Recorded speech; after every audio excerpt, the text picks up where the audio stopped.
avec beaucoup de plaisir qu'on est en votre compagnie. Philippe Aya pour votre roman Ouba, le cœur du monde aux éditions Calman Levy. Je vous le disais juste avant de filmer, j'ai vraiment pris un grand plaisir à lire cette histoire. C'est une belle lettre d'amour pour le jazz, mais vous décrivez parfaitement cet univers aussi.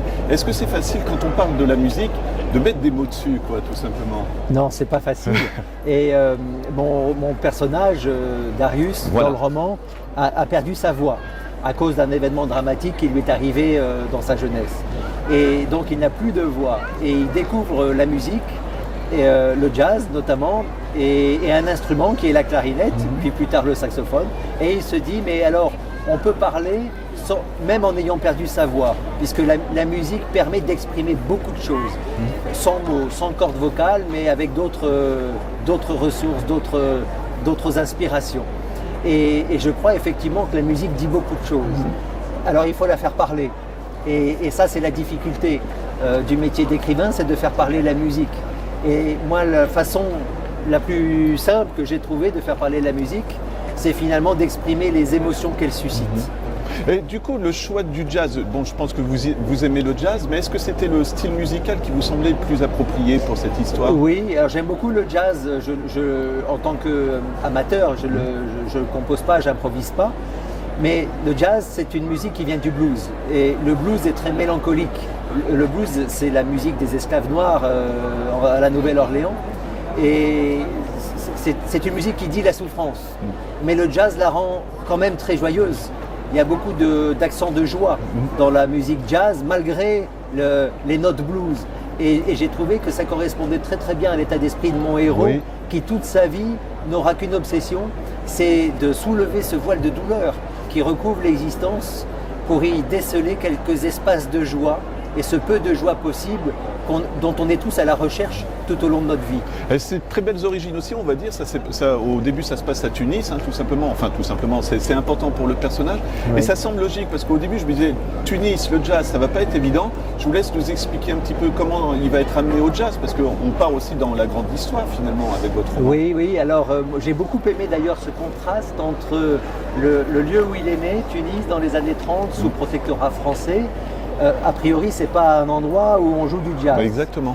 Et dans le roman, il finit en Amérique, là où le jazz s'invente. Et c'était très très intéressant finalement de relier ces deux extrêmes par un roman d'aventure. On suit Darius, caméra à l'épaule, il nous prend à Tunis et il nous emmène en Amérique. Et le livre commence sur son dernier concert de jazz qui a lieu à Paris. Donc on fait le tour du monde avec lui, j'ai voulu écrire un roman d'aventure. Et effectivement que le lecteur se pose la question, mais comment un talent aussi particulier dans le jazz peut naître à Tunis et puis traverser le monde? Voilà. Et ce que je trouve assez passionnant, et je me suis dit, tiens, c'est sympa, c'est que vous faites par exemple la première rencontre avec Antoine de Saint-Exupéry. Oui. Et je me dis, c'est génial parce que vous l'ancrez dans la réalité à tel point que j'ai failli chercher Darius Zagun, musicien de jazz. Oui. Parce que finalement, en l'ancrant dans cette réalité, avec la musique qui l'aide aussi, eh ben, on y croit complètement. Mais ça vous est venu tout de suite parce qu'on parlera un petit peu des autres personnes qu'il va rencontrer. Oui. Alors oui, moi j'aime beaucoup plonger mes personnages dans un contexte géographique et historique très précis.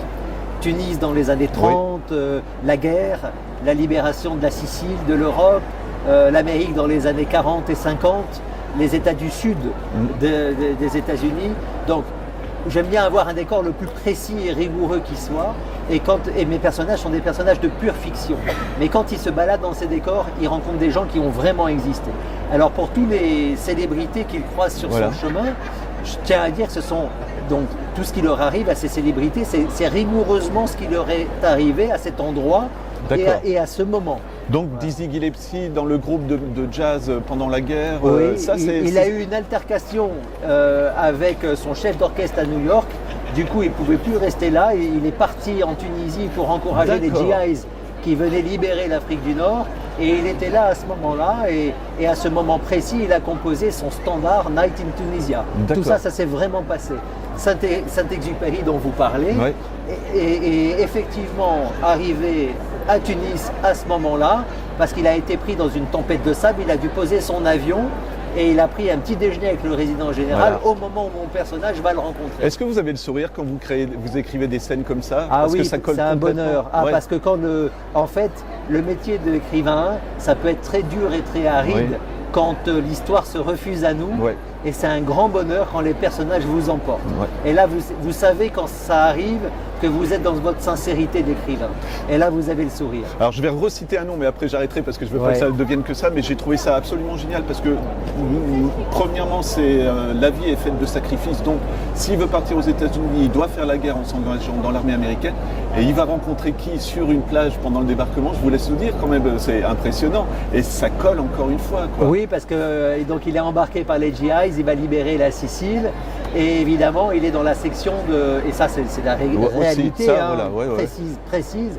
C'est la section du général Patton. Voilà. Et il est très maltraité par ce Ouais. général qui avait des habitudes d'un cow-boy, dur, vraiment. ouais, ouais. Il va surmonter encore, il va essayer de surmonter cette épreuve. Et il va aller comme ça, d'épreuve en épreuve. Mais tous ces personnages-là se sont réellement trouvés là à ce moment-là. Voilà, alors je parlais de sacrifice, l'un des plus grands sacrifices, c'est de devoir quitter sa mère Bien aussi, sûr. mais pour vivre sa passion. Alors, Oui. ça le rend très humain finalement, non aussi ça. Oui, et puis ce sont des questions, je crois qu'on se pose tous, c'est que lui, il a un talent, c'est la musique, et sa mère, qui est très pauvre, se sacrifie pour qu'il fasse des études, et n'a qu'une envie, c'est que son fils devienne un grand médecin, un grand ingénieur, comme souvent dans les familles nord-africaines à cette époque.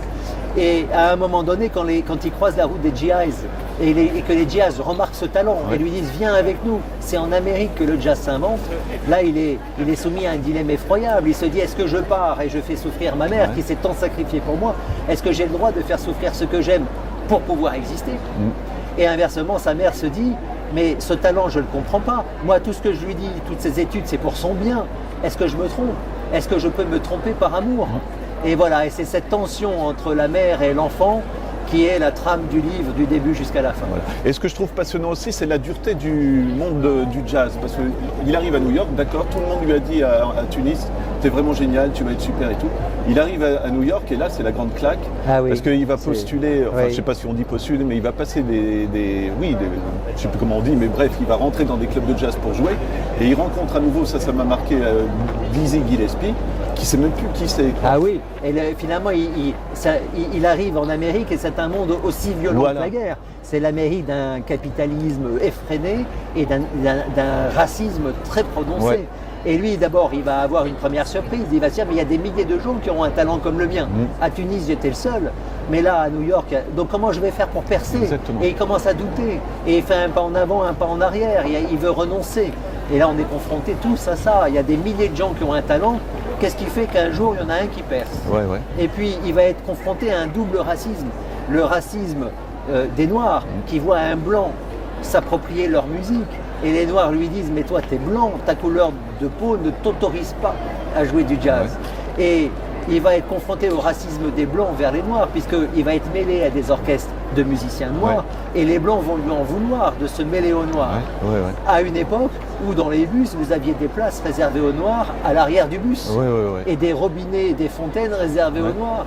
Et donc, il est confronté à ce double racisme, et ça, c'est encore une souffrance qu'il va devoir traverser, et la musique va l'aider à traverser, parce que la musique finalement c'est ce petit supplément d'âme qui donne des raisons d'espérer malgré le malheur qui nous submerge. Voilà, et moi il y a aussi une autre scène, mais c'est pour vous dire comment j'ai apprécié votre roman, où il joue, et il joue tellement bien qu'il se fait jeter par les musiciens en lui disant tu ne reviendras jamais ici, parce qu'ils savent qu'il est en danger finalement. Je crois que c'est avec Thelonious Monk ou quelque chose comme ça. Et encore une fois, c'est la dureté de ce monde-là.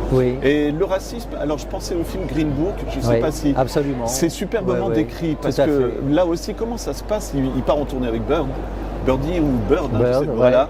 Mais encore une fois, c'est génial. Moi, c'était jouissif pour moi de lire des choses comme ça. Vous avez fait beaucoup de recherches énormément, parce que je me dois de plonger mes héros dans ce qui s'est vraiment passé. Je n'ai pas envie de transformer la réalité. Par contre, mes héros, lui et les personnages qui l'entourent, sont de pure fiction. Voilà, ça c'était très important. Et mon éditrice a voulu googliser mon personnage en disant mais je comprends pas, l'un des plus grands artistes de jazz de sa génération, j'en ai jamais entendu parler. Alors lui, il n'a jamais existé, évidemment, mais tout le décor pour moi doit être rigoureusement précis.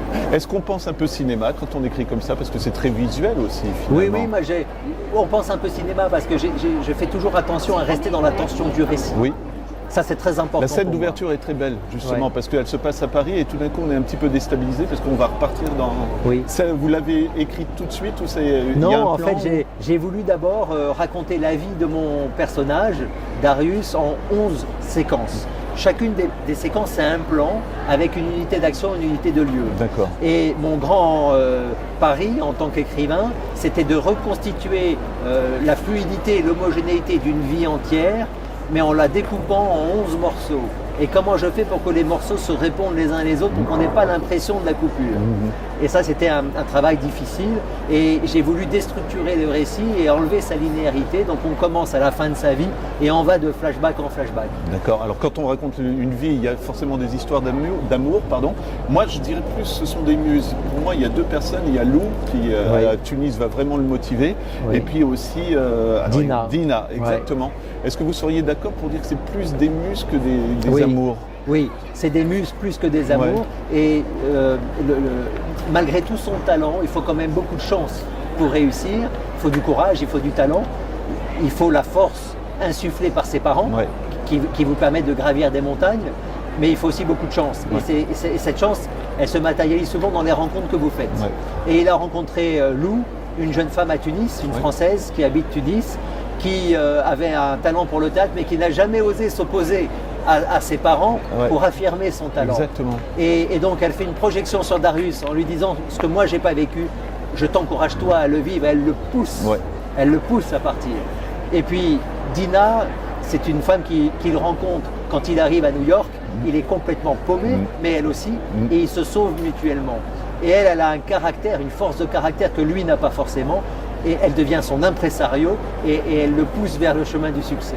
Est-ce que c'est des personnages qu'on a du mal à quitter quand on a fini le roman? Parce que là, finalement, ça se finit vraiment, il y a une fin logique, mais moi je me dis, vous n'auriez pas envie d'écrire encore sur eux? Je vais vous faire une confidence. Chacun de mes personnages, Lou dont vous avez parlé, Dina, Monsieur Leroy, son enseignant, son professeur qui l'encourage à persévérer quand il fait ses études à Tunis, sa maman et ces personnages-là, j'avais envie de faire un livre rien que pour eux. J'avais envie de partir dans plusieurs directions et d'additionner les livres et les histoires. Et j'ai voulu, là je me suis fait violence, j'ai voulu garder cette tension entre qui est cette relation entre la mère et l'enfant. Et j'ai dû vraiment, je me suis un peu frustré en limitant l'histoire de ces personnages, mais j'avais envie d'écrire un roman pour chacun d'entre eux. Voilà, écoutez, Philippe, c'était vraiment c'est un grand plaisir de lecture et je vous dis, même si les gens ne connaissent pas le jazz ou quoi que ce soit, laissez-vous emporter par le flot de la vie de Darius parce que c'est passionnant. Donc je rappelle simplement le roman, le titre, c'est Où bat le cœur du monde de Philippe Ayab aux éditions Calman Levy. Et merci encore. Merci de cet échange.